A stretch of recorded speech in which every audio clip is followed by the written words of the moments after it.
There's a quiet power some people have that you can't quite put your finger on. They don't argue, they don't push, they don't chase, and somehow people end up doing exactly what they wanted all along. You've probably met someone like that. Maybe you've even envied them a little. Because while you're over here explaining yourself, defending your point, trying to convince someone to see things your way, they just sit back. Calm, patient, also almost unintended. And the other person walks straight into the choice they wanted them to make.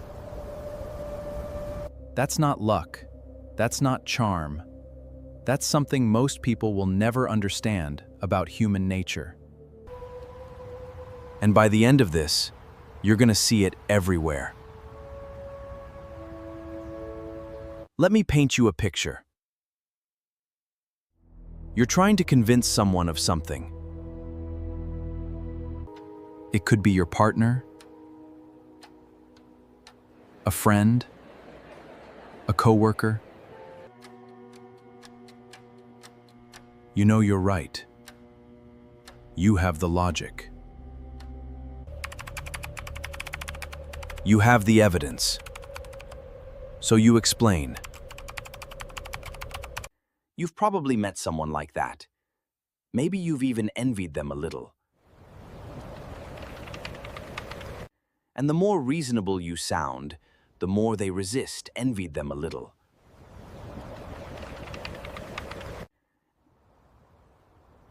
You can feel it happening in real time. Their arms cross, their tone gets defensive, their eyes go from listening to bracing. By the end of the conversation, they're not even arguing about the topic anymore.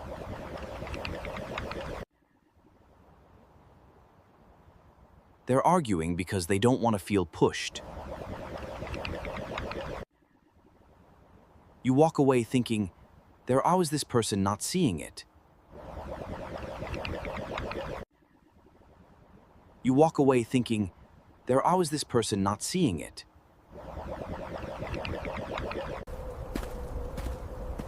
They just couldn't say yes to you without losing something. Their sense of choice. And that right there is the entire foundation of reverse psychology. There's a name for what just happened. Psychologists call it reactance. It's the automatic emotional reaction we have when we feel our freedom is being threatened. The second someone tells us what to think, what to feel, what to do,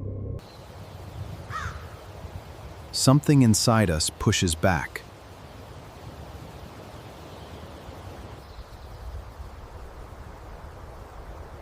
Not because we disagree, not because they're wrong, but because being told strips us of the one thing humans protect more than almost anything else.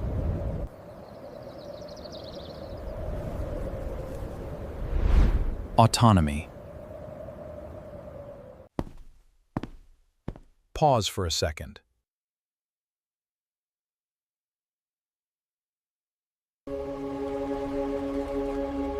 Think about the last time someone said to you, "Just calm down."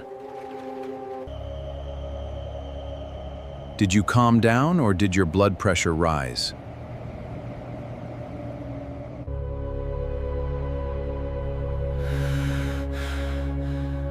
That's reactance.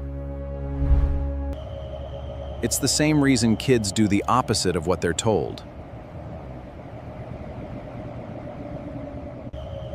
Only the same reason adults dig their heels in during arguments. The same reason the harder you try to convince someone, the further they move away. Reverse psychology doesn't fight that instinct. It works with it. Instead of pushing, it pulls back.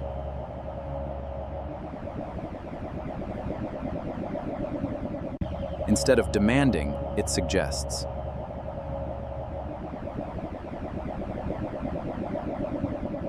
Instead of saying, "Do this," it whispers, "You probably won't." And the brain, desperate to feel in control again, rushes in to prove it can. But here's where it gets interesting.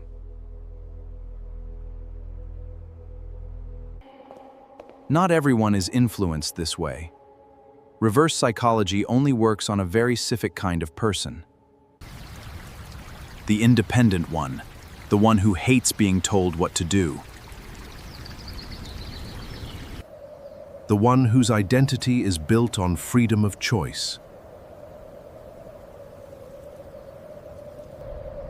Tell that person, "You probably can't handle this," and watch them prove you wrong before the day ends. Tell them, "Don't bother, it's too hard for you." And they'll spend a week showing you it isn't. It's not about the task. It's about identity. And people will defend who they believe they are, even at their own expense. That's why this technique is so powerful and so dangerous. Let me tell you about someone I'll call Daniel.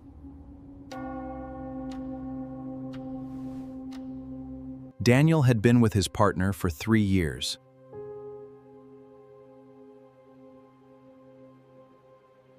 He felt her pulling away. Less calls, shorter replies, distracted eyes. He panicked the way most people do. "Are you okay? Is something wrong? Oh, do you still love me?"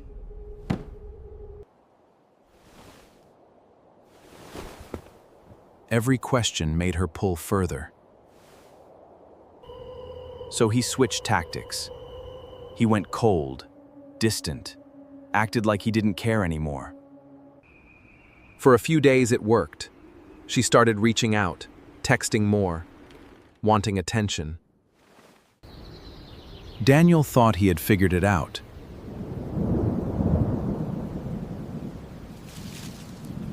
Until she sat him down one night and said something he wasn't ready for. "I felt closer to you when you were honest about being scared, and not when you pretended you weren't." That's the trap of reverse psychology. Used as a weapon, it gets short-term results. But it slowly erodes the one thing every relationship runs on: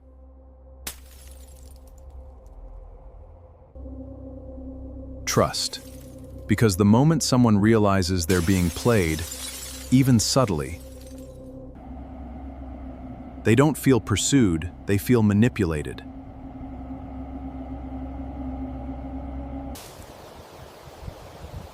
And manipulation leaves a scar that strategy can't heal.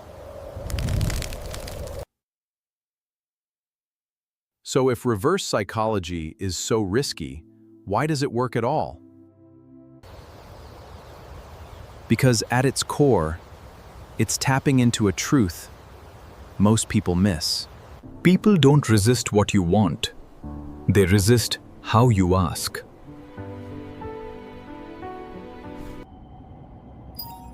Pressure creates resistance.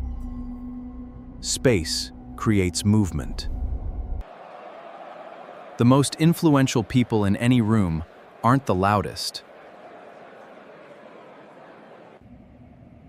They're not the most aggressive. They're the ones who don't need you to agree. There's a softness in their certainty. See? That's what I think.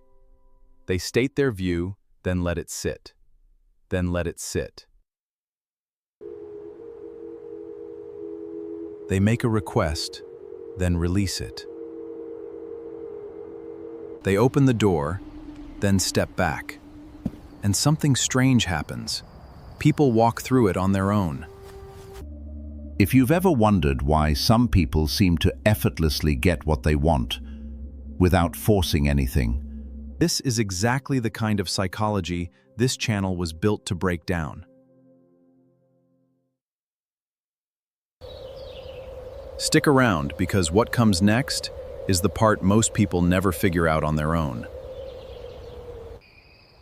Here's the shift that separates manipulation from real influence, Manipulation hides intention. Influence respects autonomy. As manipulation says, I'll trick you into choosing what I want. Influence says, I'll show you what I want and trust you to choose freely. One feels like a trap. The other feels like respect. And humans are wired to move toward respect. Imagine you want your partner to spend more time with you. The wrong move. You never make time for me anymore. Instant defensiveness. The reverse psychology move.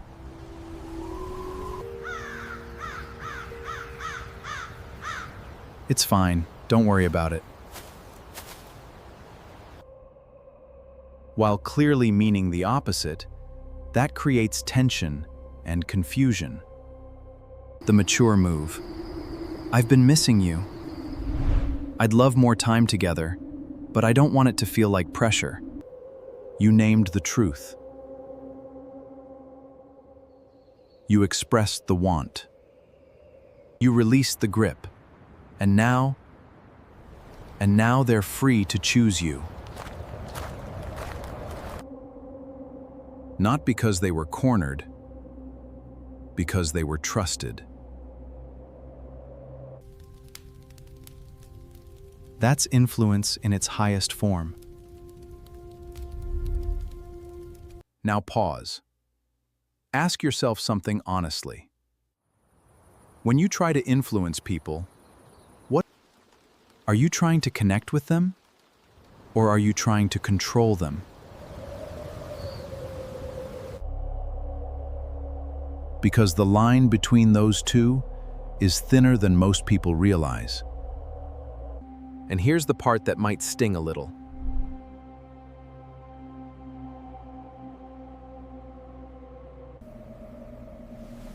People who lean heavily on reverse psychology often learned it for a reason. Somewhere early on, asking directly didn't feel safe. Maybe expressing a need led to rejection. But maybe being honest about what you wanted was met with criticism.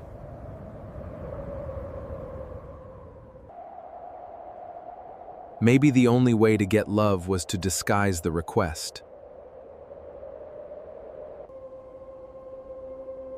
So you adapted. You learned to say the opposite of what you meant. You learned to act uninterested when you cared the most. You learned to pull back when you wanted closeness, and it worked just enough to keep you using it. But here's the cost. Subtle games are exhausting. You start to forget what you actually want. You start to feel like nothing in your relationships is real, because you're always engineering the outcome.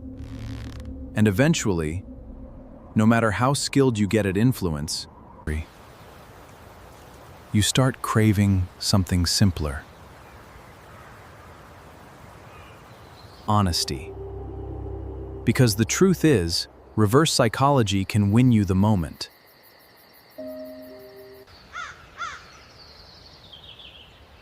But honesty wins you the person.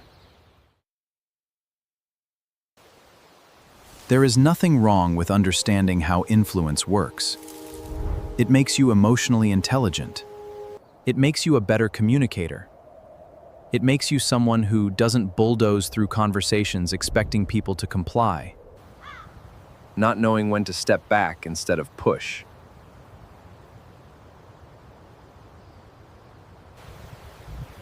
That's wisdom.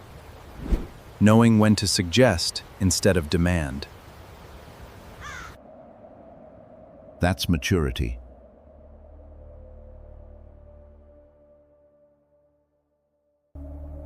But if you find yourself constantly trying to reverse people into loving you, choosing you, wanting you,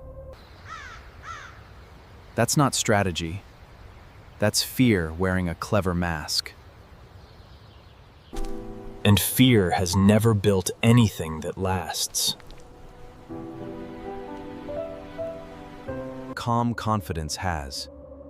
The real art of subtle influence isn't about clever lines or psychological tricks. It's about mastering yourself. Your tone, your timing, your willingness to let go of the outcome. Because the moment you stop needing someone to choose you, you become the kind of person they actually want to choose. Not because you trick them. Not because you pulled the right emotional lever. But because you, with their own decision. And there is nothing more attractive, more disarming, more magnetic than someone who isn't trying to control you. If this opened your eyes to something you've been doing without realizing, or something that's been done to you, subscribe. This channel was built for the people who want to understand the quiet psychology behind every interaction, every relationship, every silent power move that shapes our lives. You don't need to control people to be powerful. Sometimes the strongest thing you can do is loosen your grip and let them come to you on their own.